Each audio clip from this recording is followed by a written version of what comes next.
Hello, everybody, and welcome back to another story time with me, Austin. Now,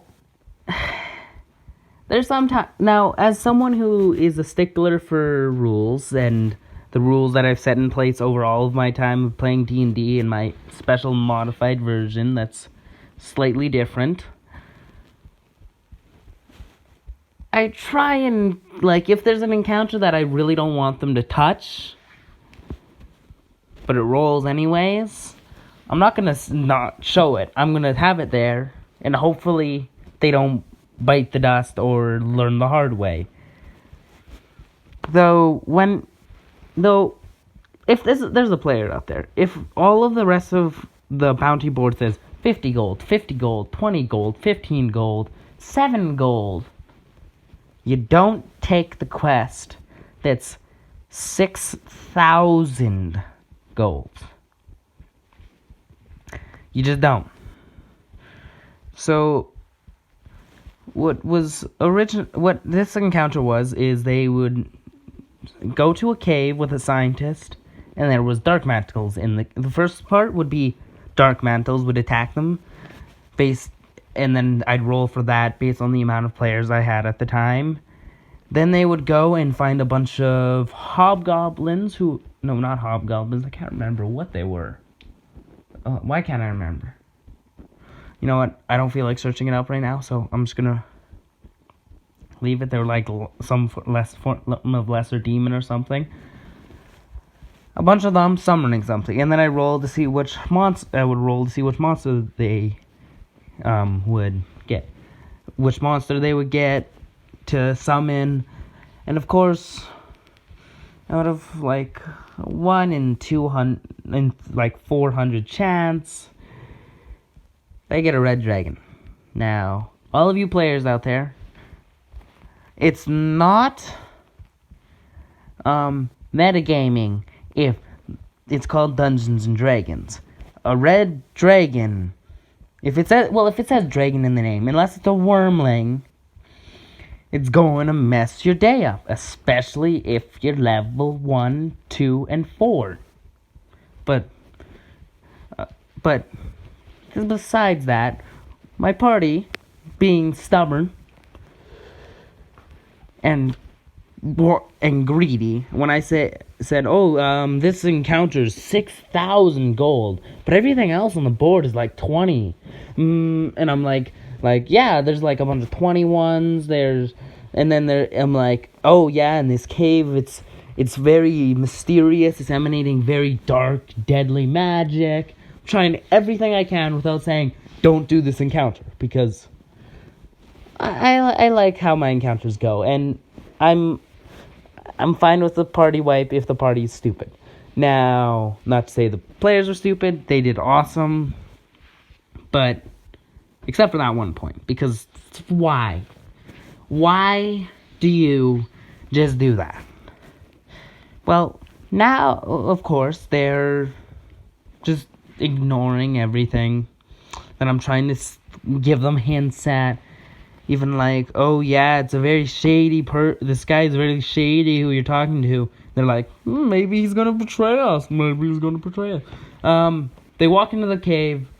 Scientist who was going to pay them instantly gets dragged back into the edge of the cave because rolls. Now, instead of being there's our 6,000 gold gone, maybe we should go. No, they chase after him and charge right into the enchanted ritual, where they see the claw coming out. They hear a giant roar coming from the portal that's being summoned. And then they're let's watch and see what this is. I wonder what this is. Giant roar. You see a giant clawed hand start to paw their way out. Hear roaring. There's fire. And and then I just keep explaining it. And then turn by turn by turn, it gets farther and farther and farther out. The second its snout pops out, they're oh, this must be a dragon. Because I don't know. It took them 20 minutes to figure out that there was a dragon coming out of the portal. So what they do is they keep just staring. They're just oh, dragon. Yeah, maybe we should fight it. I'm like, yes, this giant monstrosity. Finally, they got the hint that they probably shouldn't be there, as it looks at them, roars, and the cavern shakes, and they're like, wait, isn't it called Dungeons and Dragons? And then one of the characters, a barbarian, says, oh shit. Now, he's new to D&D, so he doesn't know what a red dragon is or anything. Still, no excuse. Says dragon in the title. You don't just fight it. In any game, it's like going into Skyrim being like, hey, look, there's dragon, punch dead. That's basically. So, they got really lucky in this encounter. Because one of their rangers had bomb arrows, explosive arrows that he could fire out. And so, well, the encounter was going on. They start running from it. It basically crushes all of the worshippers that summoned it because it's a red dragon. It doesn't give a damn. Pawing its way, breathing fire, missing them by millimeters because they were lucky that day that my rolls were shit. One of them throws all of their gold, which makes it sniff around for a second, and then it just swallows the gold because the red dragon couldn't figure out another way to carry it. Well, it was chasing a bunch of Dingus level 1 adventurers.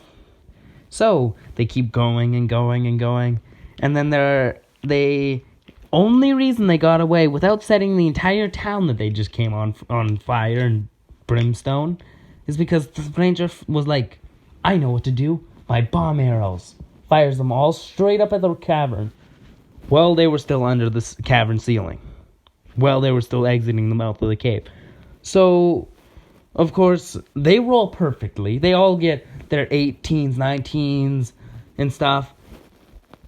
And they just get out right before it bites them, and the cave collapses on it. The dragon retreats back, blah, blah, blah. They survived, no gold, lost a bunch of arrows, lost a bunch of health. And of course, they're like, yay, this is awesome, because they just survived something that should have killed them. But let this be a lesson to you, noob adventurers. Don't mess with red dragons, or any dragon. Crash course, silver, just be nice. Any other color, run. If it's black or red, though, you're dead. Usually, 99% of the time. Unless you're the 0.8% who are high enough level, or the 0.2% who, just like them, had all the rolls that day. Well, I guess that about wraps it up. Just whatever you do. If you're a new party or an experienced party. And if you're an experienced party, there's no excuse for if you do something like that. Don't take the highest bounty. Always look. If there's one that's labeled 6,000, but now I'm happy because now my players approach situations smart. They understand gold isn't the only important thing. They can die. They have one life. They've all hit their 3rd session mark, which is nice. Because it just makes them less reckless, and it makes it more enjoyable for me as the DM when you're not me trying to baby you out of a situation. If any of those 3 watch this, they're gonna get so grumpy at me. Let's see, because there's the drunk wizard, the drunk female wizard who has a rat as a pet, not even a mouse, a rat. The really dumb barbarian. And then the pretty cool ranger who has explosive arrows, who fires them off forgetting that they're like, 12 of them is a platinum. 12 of them, you will not get it back until you're super high level, but okay, fine. And then, of course, yeah.